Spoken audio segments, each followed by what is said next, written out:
Halo, kembali lagi di channel Satria. Kali ini Satria akan review Wuling Alves tipe SE ya. Nah, tipe SE ini dia cuma ada di varian manual. Jadi dia berbeda dengan varian di atasnya, dia cuma varian manual. Nah, kita lihat ini kuncinya seperti ini. Kuncinya seperti ini, dia masih belum keyless, masih pakai kunci biasa. Dia ada dua ya, cuma satunya belum ada remote-nya. Oke, kita lihat detailnya ya. Nah, di bagian depan dia lampunya itu proyektor, tapi dia halogen. Kemudian ini lampu jauh dan lampu senja. Nah, di sini lampu sen. Jadi yang tadinya di tipe iX itu fog lamp, di sini dia berfungsi sebagai lampu sen. Nah, di sini dia tidak ada fungsi DRL ya. Jadi dia polos. Kemudian untuk logo sama, dia warna silver. Untuk mesin dia 1500 cc tanpa turbo, namun sudah ada ABS juga ya. Dia tenaganya 104 dan torsi 140 Nm. Nah, dia kodenya sama dengan yang tipe iX, kode mesinnya LAR. Ini aki, minyak rem. Nah, namun dia belum ada peredam. Nah, itu sedikit kekurangannya, sedikit perbedaannya dengan tipe iX. Nah, kemudian di bagian samping dia velg, masih velg kaleng dengan ditutup dop yang hampir mirip dengan tipe di atasnya, tipe iX, dengan profil ban itu 205/60 ring 16. Di depan sudah cakram. Kemudian di samping tetap ada sandy spion. Nah, namun dia masih belum ya. Ini lipatnya masih manual. Kemudian karena di sini dia nggak keyless, jadi dia nggak ada tombol keylessnya di sini. Kita masuk ke dalam ya. Nah, di bagian luar dia nggak ada list chrome. Kemudian nggak ada ini apa namanya, roof rail. Nah, roof railnya itu nggak ada. Kemudian kita lihat detailnya. Nah, sini power window ya, dia autonya cuma bagian driver. Kemudian untuk pengunci jendela, untuk buka tutup pintu, tempat penyimpanan lagi. Secara ininya, secara bentuknya sama dengan tipe iX. Nah, ini untuk pengaturan spion, dia udah elektrik pengaturan spionnya. Nah, karena dia belum keyless, jadi dia masih pakai colok kunci ya. Kita coba start. Nah, itu dia sudah ada pengatur ketinggian lampu juga. Nah, ini untuk pengaturan ini pengaturan audio. Dia sudah ada radio ya. Ini untuk pengaturan lampu. Kemudian kita lihat setirnya. Ini setirnya sama dengan yang tipe di atasnya. Dia sudah flat bottom juga. Nah, namun ini untuk tampilan MID-nya. Tampilan MID di sini kita bisa lihat odo, trip, odo lagi. Kemudian kecerahannya bisa diatur seperti itu. Nah, itu tampilan pintu yang terbuka ya. Nanti dia akan mendetailkan seperti itu. Terus ada audio yang lagi terhubung. Nah, ini kalau pintunya tertutup dia akan ini. Kita coba masuk gigi ya. Nah, nanti di situ akan muncul indikator netralnya kalau dia posisi netral. Kalau ini gigi dia nggak, ini dia nggak muncul. Nah, kemudian untuk audio, ini pengaturan audionya, dia bisa next. Nah, itu dia akan mencari otomatis. Nah, kemudian di sini tachometernya, kemudian ini speedometernya. Oke, ini untuk pengaturan wiper, dia sudah ada pengaturan kecepatannya juga untuk wiper depan. Nah, di sini karena dia tidak ada fitur adaptif, jadi dia tombol sini kosong. Ini tampilan speedometernya, tampilan dashboardnya. Nah, di sini untuk AC ya. AC ini dia nggak ada tampilan ya. Cuma ini aja. Untuk dingin atau panasnya. Kemudian seperti itu.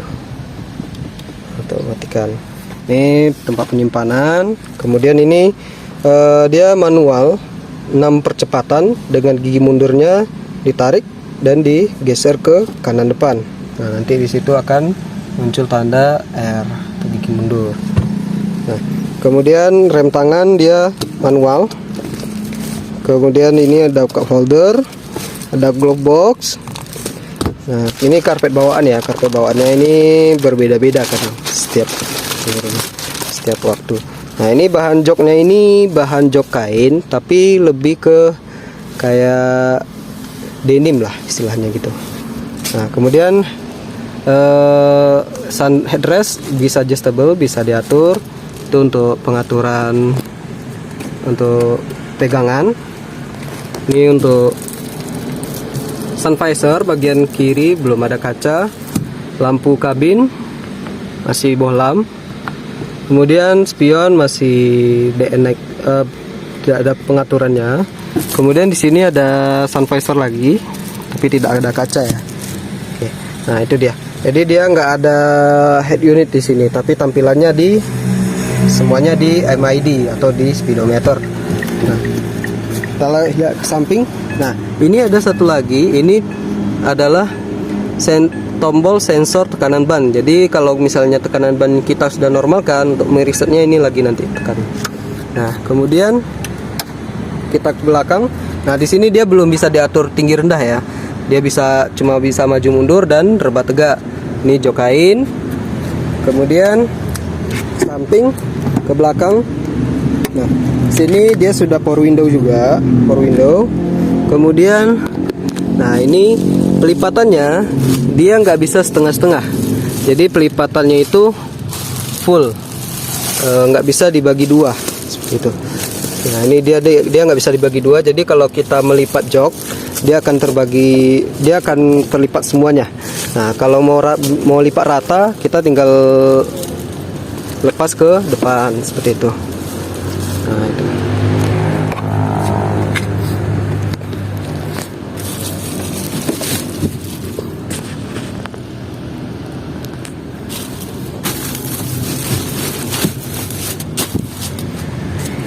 Nah, ini untuk di belakang, dia joknya itu dilipatnya itu full ya, satu ini. Jadi dilipat kiri, dia yang kanan juga akan terlipat. Jadi dia nggak bisa terbagi lipatannya, dia akan full satu ini terlipat. Begitu juga dengan bawah joknya ini. Seat belt tetap 3 titik untuk penumpang belakang. Kemudian di belakang dia masih belum rem cakram, masih rem tromol, dan juga dengan velg kaleng tentunya.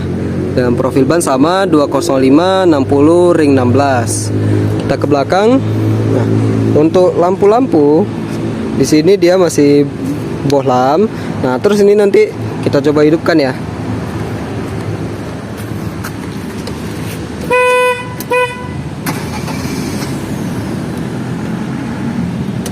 Nah, kita coba lihat ya di bagian belakang, dia lampu sen itu bohlam. Ini sudah LED dan ini tidak menyala ya, tapi tetap lampu mundurnya itu LED.